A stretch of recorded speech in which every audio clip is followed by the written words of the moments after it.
नमस्कार दोस्तों, स्वागत है आप सभी का एम एन के जी एस पॉइंट में। दोस्तों, हम रेलवे टेक्नीशियन एग्जाम के लिए ऑल सब्जेक्ट के निचोड़ क्वेश्चन का रिवीजन करने वाले हैं। अगर साथी आपका एग्जाम 27 दिसंबर को है तो एग्जाम से पहले इस रिवीजन क्लास को जरूर पूरा देख लीजिएगा। अभी तक में दोस्तों 19 दिसंबर से जो रेलवे टेक्नीशियन के एग्जाम हुए हैं जितने भी शिफ्टों में, उसमें अगर देखा जाए तो अधिकतर साइंस के प्रश्न पूछे गए हैं और रेलवे एग्जाम में पूछे गए प्रश्न का हम रिवीजन करवा देंगे। अगर इस रिवीजन क्लास को आप पूरा देख लेते हैं तो कम समय में आपको अधिक से अधिक प्रश्न का रिवीजन हो जाएगा और सभी प्रश्न दोस्तों रेलवे के एग्जाम में पूछे गए हैं। तो हम यही बोलेंगे दोस्तों, इस छोटा सा रिवीजन क्लास को एग्जाम से पहले जरूर देख लीजिएगा। तो चलिए आज के इस रिवीजन क्लास को हम शुरू करते हैं। देखिए, आज का फर्स्ट क्वेश्चन है, जब हम आवर्त सारणी के समूहों में नीचे जाते हैं तो क्या होता है? इसका सही उत्तर हो जाएगा कोषों की संख्या बढ़ती है। ऑप्शन सी के साथ सही उत्तर आप लॉक कर सकते हैं। देखिए नेक्स्ट क्वेश्चन दोस्तों, ये रहा क्वेश्चन। कहता है, रासायनिक गुणों में से मेंडलीव ने कौन से तत्वों द्वारा बनाए गए यौगिकों पर ध्यान केंद्रित किया? इस चार ऑप्शन में से कौन दोस्तों सही उत्तर है? ऑप्शन ए हाइड्रोजन और ऑक्सीजन बोल सकते हैं। ब्रह्मांड में सबसे अधिक मात्रा में पाए जाने वाला अगर आपसे तत्व पूछा जाए तो आप क्या बोल सकते हैं? तब दोस्तों हाइड्रोजन बोलिएगा। भविष्य का ईंधन भी हाइड्रोजन को कहा जाता है। प्रश्न कहता है, निम्न में से कौन सा एक बॉर्डर लाइन तत्व नहीं है? इस चार ऑप्शन में से दोस्तों कौन नहीं है? तो आप बोल सकते हैं विस्मथ नहीं है। ऑप्शन सी जो दोस्त लोग लॉक किए हैं उसका उत्तर बिल्कुल सही हुआ होगा। नेक्स्ट क्वेश्चन है, मानव शरीर में वायु किस अंग द्वारा ग्रहण की जाती है? मानव शरीर में वायु किस अंग द्वारा ग्रहण किया जाता है? तो नासा द्वारा ग्रहण किया जाता है। विकल्प सी सही उत्तर हो जाएगा। दोस्तों, इस वीडियो में आपको ऑल सब्जेक्ट के मिक्स प्रश्न का रिवीजन हम करवाएंगे। रेलवे एग्जाम में पूछे गए और इसी प्रकार के प्रश्न आपके रेलवे टेक्नीशियन एग्जाम में पूछे जा रहे हैं। साथ ही इस रिवीजन क्लास को एक लाइक जरूर कर दीजिएगा। टेलीग्राम चैनल से नहीं जुड़े होंगे तो टेलीग्राम चैनल से जुड़ सकते हैं, जिसका लिंक इस वीडियो के डिस्क्रिप्शन बॉक्स में दिया गया है। अगला प्रश्न है रिवीजन का। कहता है, मानव कोशिकाओं में ग्लूकोज के विघटन द्वारा ऊर्जा का निर्माण होता है। ग्लूकोज के विघटन के लिए इनमें से किसकी आवश्यकता होती है? इस चार ऑप्शन में से दोस्तों ऑक्सीजन का आवश्यकता होता है। ऑप्शन ए सही उत्तर हो जाएगा।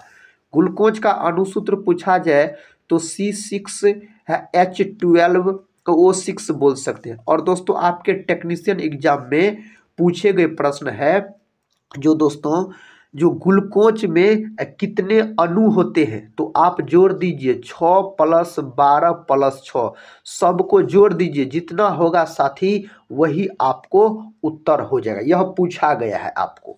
नेक्स्ट क्वेश्चन कर लेते हैं। क्वेश्चन कहता है, अधिकांश कोशिकीय प्रक्रियाओं के लिए ऊर्जा मुद्रा क्या होती है? इसका सही उत्तर क्या हो जाएगा? इस चार ऑप्शन में से दोस्तों ऑप्शन है एटीपी, जिसको बोला जाता है एडिनोसिन ट्राइफॉस्फेट बोला जाता है एटीपी को। एडीपी जो होता है इसको एडिनोसिन डाइफॉस्फेट बोला जाता है। अगला प्रश्न कर लेते हैं। प्रश्न कहता है, किस पूर्व INA नेता पर ब्रिटिश भारत सरकार के खिलाफ युद्ध कथा छेड़ने का आरोप नहीं लगाया गया था? इसका सही उत्तर की ओर दोस्तों अगर हम बढ़ते हैं तो मोहन सिंह हो जाता है। ऑप्शन डी, इस पर नहीं लगाया गया था। मोहन सिंह याद रखिएगा। क्वेश्चन कहता है, निम्नलिखित में से किसने लाल कुर्ती आंदोलन का आयोजन किया था? इनमें से दोस्तों किसके द्वारा लाल कुर्ती आंदोलन का आयोजन किया गया? दोस्तों बोल सकते हैं खान अब्दुल गफ्फार खान के द्वारा। इसी को सीमांत गांधी के नाम से भी जाना जाता है और फ्रंटियर गांधी के नाम से भी इसी को जाना जाता है। अगले प्रश्न की ओर बढ़ते हैं। देखिए प्रश्न कहता है, अगस्त क्रांति को डैश आंदोलन के रूप में भी जाना जाता है। दोस्तों अगस्त क्रांति को भारत छोड़ो आंदोलन के रूप में जाना जाता है। और बोल सकते हैं आप साथी, भारत छोड़ो आंदोलन जो हुआ था यह हुआ था 8 अगस्त 1942 को हुआ था भारत छोड़ो आंदोलन। स्वदेशी आंदोलन का अगर बात करते हैं तो इसी को बंग भंग आंदोलन कहा जाता है। इसकी शुरुआत हुआ था 7 अगस्त 1905 में दोस्तों इसका शुरुआत हुआ था। नेक्स्ट क्वेश्चन देखिए, क्वेश्चन कहता है असम और अरुणाचल प्रदेश को जोड़ने वाला भारत का सबसे लंबा सड़क रेल पुल कौन सा है? इस 4 ऑप्शन में से साथी आपको बताना है, तो बोल सकते ऑप्शन डी सही उत्तर हो जाएगा, बोगी व्हील पुल हो जाएगा। दोस्तों अगर आप लोग चैनल पे पहली बार विजिट कर रहे हैं तो चैनल को सब्सक्राइब कर बेल आइकन को प्रेस जरूर कर लीजिएगा मेरे भाई, इस चैनल से आपके एग्जाम में जरूर मदद मिलेंगे। नेक्स्ट क्वेश्चन है जोजिला सुरंग परियोजना कहाँ स्थित है? दोस्तों जोजिला सुरंग परियोजना जो स्थित है यह स्थित है जम्मू कश्मीर में। जम्मू कश्मीर केंद्र शासित प्रदेश हो जाता है और भारत में सर्वाधिक केसर का उत्पादन दोस्तों अगर पूछा जाए तो जम्मू कश्मीर करता है। उड़ीसा जो है यह बिहार से 1 अप्रैल 1936 को अलग होकर नया राज्य के रूप में बना। नेक्स्ट क्वेश्चन की ओर बढ़ते हैं। देखिए क्वेश्चन कहता है किसी चालक के लिए बोल्टता धारा ग्राफ की आकृति डैश होगी। इसका आकृति कैसा होता है? रैखिक होता है मेरे भाई, रैखिक सही उत्तर आप बोल सकते हैं। प्रश्न कहता है डैश में वृद्धि के साथ धारावाही चालक के चुंबकीय क्षेत्र का परिणाम में वृद्धि होती है। इसका सही उत्तर दोस्तों हो जाएगा धारा, ऑप्शन डी सही उत्तर है, धारा आप बोल सकते हैं। कहता है आध्यात्मिक गुण बढ़ाता है। दोस्तों आध्यात्मिक गुण बढ़ाता है हो जाएगा सोडियम से क्लोरीन तक। दोस्तों यह प्रश्न आपके टेक्नीशियन एग्जाम में पूछे गए हैं। अब कौन शिफ्ट में दोस्तों पूछा गया है, लेकिन पूछा गया है जो दाब का एसआई मात्रक क्या होता है। तो दाब का एसआई मात्रक तो सबको याद होगा, पास्कल होता है दाब का एसआई मात्रक। यह भी प्रश्न पूछा गया आपके एग्जाम में। प्रश्न कहता है निम्नलिखित में से कौन सा वर्गीकरण परमाणुविक संख्याओं पर आधारित है? दोस्तों इस 4 ऑप्शन में से सही उत्तर का बात करते हैं तो आधुनिक आवर्त सारणी हो जाता है, ऑप्शन डी आधुनिक आवर्त सारणी आप बोल सकते हैं। कहता न्यूलैंड के आवर्ती वर्गीकरण में 10वां तत्व निम्नलिखित में से किसके जैसा दिखता है? यह किसके जैसा दिखता है? तो तीसरा के जैसा बोल सकते हैं आप, जो दिखता है। नेक्स्ट क्वेश्चन तीसरे आवर्त के तत्वों में कक्षों की संख्या डैश होती है। इसमें कक्षों की संख्या दोस्तों कितना होता है? 3 होता है कक्षों की संख्या पूछा जाए तो। आधुनिक आवर्त सारणी में एक टेढ़ी मेढ़ी रेखा किसे अलग करती है? दोस्तों किसको अलग करता है? बोल सकते धातुओं को अधातुओं से अलग करने का काम करता है, विकल्प डी याद रखिएगा आप। कहता है फेफड़ों में शोषण गैसों का आदान प्रदान डैश में होता है। दोस्तों इसका जो आदान प्रदान होता है बोल सकते हैं एल्वियोली बोल सकते हैं, तो ऑप्शन सी जो है सही उत्तर हो जाएगा। सभी दोस्तों पूछे गए प्रश्न है रेलवे एग्जाम में। कहता है रात में पेड़ के नीचे नहीं सोना चाहिए क्योंकि उससे, दोस्तों इसका सही उत्तर होना चाहिए क्योंकि उससे कार्बन डाइऑक्साइड निकलता है, यानी CO2 निकलता है, इसी कारण रात में पेड़ के नीचे नहीं सोना चाहिए। प्रश्न का था इलेक्ट्रिक ओवन की कार्य प्रणाली के पीछे की परिघटना डैश है। इसका परिघटना दोस्तों क्या है? आप बोल सकते हैं सही उत्तर जूल का तापन प्रभाव हो जाएगा, ऑप्शन डी को आप लॉक कर लीजिए। अगला प्रश्न कर लेते हैं। प्रश्न कहता है यदि किसी चालक से प्रवाहित धारा की दिशा और चुंबकीय क्षेत्र की दिशा के बीच का कोण शून्य हो तो चालक पर लगने वाला बल F कितना होगा? तो चालक पर लगने वाला बल का मान दोस्तों पूछा जा रहा है, तो आप शून्य लॉक कीजिएगा। कितना होगा? तो शून्य हो जाएगा। कहता है किस भौतिक राशि का मात्रक वोल्ट या एम्पियर होता है? वोल्ट प्रति एम्पियर दोस्तों पूछा गया है, वोल्ट प्रति एम्पियर प्रतिरोध का, इसी को क्या बोला जाता है? ओम बोल सकते हैं, ओम बोला जाता है मेरे भाई। कार्य का पूछा जाए तो आप जूल बोल सकते हैं, जूल। मात्रक से भी प्रश्न पूछा गया। आवेश का पूछा जाए तो कूलम, सी से सूचित किया जाता है। विद्युत धारा का पूछा जाए तो एम्पियर आप बोल सकते हैं। प्रश्न का था किसी धारावाही चालक द्वारा उत्पन्न चुंबकीय क्षेत्र डैश में वृद्धि के साथ घटता है। किसमें वृद्धि के साथ घटता है दोस्तों? दूरी। ऑप्शन सी सही उत्तर हो जाएगा, दूरी आप बोल सकते हैं। फ्लेमिंग के बाएं हाथ के नियम के अनुसार किसी विद्युत मोटर में कुंडली की भुजाओं से प्रवाहित होने वाली धाराओं की दिशा एक दूसरे के डैश होगी। एक दूसरे के दोस्तों यह क्या होगा? विपरीत होगा। ऑप्शन ए को आप लॉक कर लीजिए, क्या हो जाएगा? विपरीत हो जाएगा। नेक्स्ट क्वेश्चन ये रहा, इनमें से कौन प्रार्थना समाज आंदोलन के शुरुआती नेताओं में से एक थे? दोस्तों इस चार ऑप्शन में से सही उत्तर क्या हो जाएगा? महादेव गोविंद रानाडे आप बोल सकते हैं। ऑप्शन डी को आप लॉक कर सकते हैं। नेक्स्ट क्वेश्चन कई बार पूछा गया रेलवे परीक्षा में, लाला लाजपत राय 1921 से डैश कहता है 1921 से डैश से जुड़े थे। दोस्तों इसका सही उत्तर आप बोल सकते हैं लोक समाज के सेवक बोल सकते हैं। और लाला लाजपत राय का मृत्यु हो गया था बोल सकते हैं लाठी चार्ज में। और दोस्तों आप बोल सकते हैं साइमन कमीशन का विरोध किया था लाला लाजपत राय ने। प्रश्न कहता है महिलाओं के अधिकारों को बढ़ावा देने के लिए 1852 में महिला सेवा मंडल की शुरुआत किसने की थी? इसका शुरुआत किया गया किसके द्वारा? सावित्री बाई फूले के द्वारा। ऑप्शन ए सावित्री बाई फूले के द्वारा किया गया। सर विलियम जोन्स द्वारा कलकत्ता कथा अब कलकत्ता में एशियाटिक सोसाइटी का गठन कब किया गया था? ऑप्शन दिया गया 1782, 1784, 1780, 1788। आप सही उत्तर लॉक कर दीजिए, 1784 में इसका गठन किया गया था। 1784 में मेरे भाई इसका गठन किया गया था। युवा बंगाल आंदोलन का मुख्य प्रस्तावक कौन था जिसके अनुयायियों ने फ्रांसीसी क्रांति 1789 में हुआ था जो के आदर्शों और ब्रिटेन की उत्कता उदारवादी सोच को संजोया था? इसका दोस्तों सही उत्तर की ओर अगर बढ़े ऑप्शन डी होना चाहिए, Henry Louis Vivian Derozio. Option D जो है इसके लिए सही जवाब हो जाएगा।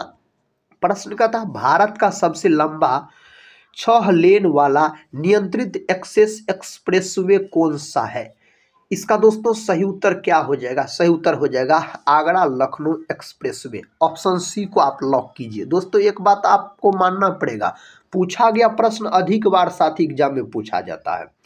कहता है डेक्कन ओडिसी एक डैश है, यह क्या है साथी? सही उत्तर हो जाएगा लग्जरी ट्रेन। ऑप्शन सी सही उत्तर हो जाएगा।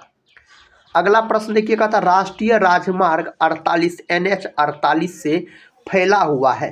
दोस्तों सही उत्तर बोल सकते हैं दिल्ली से चेन्नई। ऑप्शन सी को आप लॉक कर लीजिए, दिल्ली से चेन्नई हो जाएगा, यह फैला हुआ है। भारत के सर्वोच्च न्यायालय के न्यायाधीश के रूप में कहता है नियुक्त होने के योग्य होने के लिए एक व्यक्ति को कितने समय तक उच्च न्यायालय में एक वकील के रूप में कार्य करना चाहिए? दोस्तों सही उत्तर आप बोल सकते हैं 10 वर्ष। ऑप्शन ए सही उत्तर हो जाएगा, 10 वर्ष कार्य करना चाहिए। भारत के सर्वोच्च न्यायालय का आदर्श वाक्य क्या है? भारत के सर्वोच्च न्यायालय का अगर आदर्श वाक्य पूछा जाए तो यतो धर्मस्तो जय। ऑप्शन डी जो है सही उत्तर है इसके लिए। नेक्स्ट क्वेश्चन ये रहा रिवीजन का, भारत में राष्ट्रीय हरित कथा अधिकरण अधिनियम कब पारित किया गया था? 2006, 2010, 2008, 2011। यह किया गया था दोस्तों 2010 में। ऑप्शन बी 2010 लॉक कर लीजिए आप। भारत में दल बदल विरोधी कानून किस वर्ष पारित किया गया था? इसको जो पारित किया गया था कब पारित किया गया था मेरे साथी? ऑप्शन डी 1985 में बोल सकते हैं इसको पारित किया गया था 1985 में। भारत में ट्रेड यूनियन अधिनियम किस वर्ष पारित किया गया था? विकल्प दिया गया 1947, 1911, 1964, 1926। इसमें से सही उत्तर क्या होना चाहिए? 1926 होना चाहिए। ऑप्शन डी 1926 याद रखिएगा। प्रश्न कहता है भारतीय संविधान की किस धारा के अंतर्गत राज्यों के अंतर्राष्ट्रीय शांति एवं सुरक्षा संबंधी दायित्व का उल्लेख किया गया है। दोस्तों इसका जो उल्लेख किया गया है राज्य के नीति निर्देशक तत्व, ऑप्शन ए सही उत्तर हो जाएगा, जिसको डीपीएसपी बोला जाता है। बोल सकते हैं मौलिक अधिकार को अमेरिका के संविधान से लिया गया, यूएसए बोल सकते हैं। मौलिक कर्तव्य पूछा जाए रसिया यानी रूस के संविधान से ग्रहण किया गया है। स्वतंत्र भारत के प्रथम विदेश मंत्री कौन थे? स्वतंत्र भारत के प्रथम विदेश मंत्री भाई पूछा जा रहा है आपसे तो जवाहरलाल नेहरू आप बोल सकते हैं। भारत के प्रथम प्रधानमंत्री भी यही थे। नेक्स्ट क्वेश्चन देखिए, ये रहा नेक्स्ट क्वेश्चन। निम्नलिखित में से कौन सी अभिक्रिया प्रतीकात्मक संयोजन अभिक्रिया का प्रतिनिधित्व करती है? इनमें से कौन दोस्तों करता है? बोल सकते हैं ऑप्शन ए प्लस बी बराबर सी। दो यौगिक मिलकर एक यौगिक का निर्माण करता है तो उसको संयोजन अभिक्रिया के रूप में रखा जाता है। प्रोटीन के अमीनो अम्ल में जटिल कार्बोहाइड्रेट के ग्लूकोज में और वसा के वसा अम्लों और ग्लिसरॉल में अंतिम रूपांतरण के लिए जिम्मेदार एंजाइम डैश में उपस्थित होते हैं। यह दोस्तों किसमें उपस्थित होता है? आंतररस। ऑप्शन बी को आप लॉक कर दीजिए, आंतररस सही उत्तर हो जाएगा। एक दोस्तों मिलान करने वाला प्रश्न है, कहता स्तंभों को सुमेलित कीजिए, यानी इसको क्या करना है? मिलान करना है मेरे भाई। सही उत्तर क्या होगा? इसको मिलान कीजिएगा। ऑप्शन सी होना चाहिए दोस्तों, एक का सी, यानी मुंह जो है यह हो जाएगा ऑप्शन सी के साथ संपूर्ण भोजन का सेवन। उसके बाद दो का ए दिया गया है, दांत जो हो जाएगा भोजन को चबाना, दो का ए के साथ लॉक कर दीजिए। उसके बाद दोस्तों तीन का बी दिया गया है, जीभ जो हो जाएगा, जीभ भोजन की लोडिंग बोल सकते हैं बी। उसके बाद साथ ही चार का डी दिया गया है लार, तो भोजन को निगलना लार। इस तरीका से बोल सकते हैं। एक का हो जाएगा सी, दो का हो जाएगा ए, तीन का हो जाएगा बी, चार का हो जाएगा डी, याद रखिएगा। देखिए अगला प्रश्न। प्रश्न कहता है अपच के दौरान आमाशय में दर्द से छुटकारा पाने के लिए लोग निम्न में से किसका उपयोग करते हैं? इस चार ऑप्शन में से किसका उपयोग करते हैं? तो मिल्क ऑफ मैग्नीशिया का उपयोग करते हैं। ऑप्शन सी को आप लॉक कर दीजिए उस चार ऑप्शन में से। विद्युत परिपथों में विद्युत धारा के प्रवाह के कारण डैश के रूप में हानियां होती है। किसके रूप में यह हानियां देखने को मिलती है? उष्मा के रूप में। किसके रूप में? उष्मा के रूप में। अगला प्रश्न है, प्रश्न का था घरेलू उद्देश्य हेतु प्रयुक्त फ्यूजों की रेटिंग डैश की सीमा में होती है। इसका सही उत्तर दोस्तों होना चाहिए 1 एम्पियर बोल सकते हैं, 1 एम्पियर माइनस 10 एम्पियर बोल सकते हैं। तो 1 एम्पियर से 10 एम्पियर के सीमा में होता है, 1 एम्पियर से 10 एम्पियर के सीमा में। एक घोड़े की नाल के चुंबक पर विचार करें जिसका उत्तरी ध्रुव पश्चिम की ओर और दक्षिण ध्रुव पूर्व की ओर है। एक संवाहक छड़ गैल्वेनोमीटर से शिथिल रूप से जुड़ी होती है। यदि इस छड़ को अब चुंबक के ध्रुवों के बीच लंबवत नीचे की ओर ले जाया जाए तो इसमें प्रेरित धारा की दिशा डैश होगी। इसमें प्रेरित धारा की दिशा दोस्तों क्या हो जाएगा? उत्तर से दक्षिण की दिशा की ओर। ऑप्शन डी को आप लॉक कर सकते हैं। अगला प्रश्न देखिए, विद्युत मोटर में कहता दिक् परिवर्तक और बैटरी के टर्मिनलों के बीच संपर्क के रूप में कार्य करता है। दोस्तों किसके रूप में यह कार्य करता है? कार्बन ब्रश के रूप में। कई बार रेलवे एग्जाम में यह प्रश्न फिजिक्स के पूछे गए। दोस्तों आज के इस वीडियो में ये थे आपको ऑल सब्जेक्ट के निचोड़ प्रश्न का रिवीजन, जिसको दोस्तों एक रिवीजन के तौर पे हम करवाए। हम उम्मीद करते हैं यह रिवीजन वीडियो दोस्तों आपके 27 दिसंबर एग्जाम के लिए बहुत ही महत्वपूर्ण सिद्ध होगा। मिलते हैं नेक्स्ट वाले रिवीजन क्लास में। दोस्तों अभी तक इससे पहले वाले जो भी रिवीजन क्लास हुए हैं अगर उसको भी देखना चाहते हैं तो प्लेलिस्ट में सभी रिवीजन वीडियो उपलब्ध है। प्लेलिस्ट का नाम है आरआरबी टेक्नीशियन एग्जाम करके, आप जरूर देख लीजिएगा। सभी रेलवे एग्जाम में पूछे गए प्रश्न है, साइंस का है, ऑल सब्जेक्ट का मिक्स है दोस्तों, इस तरीका के हैं। तो दोस्तों मिलते हैं नेक्स्ट वाले वीडियो में, तब तक के लिए जय हिंद जय भारत।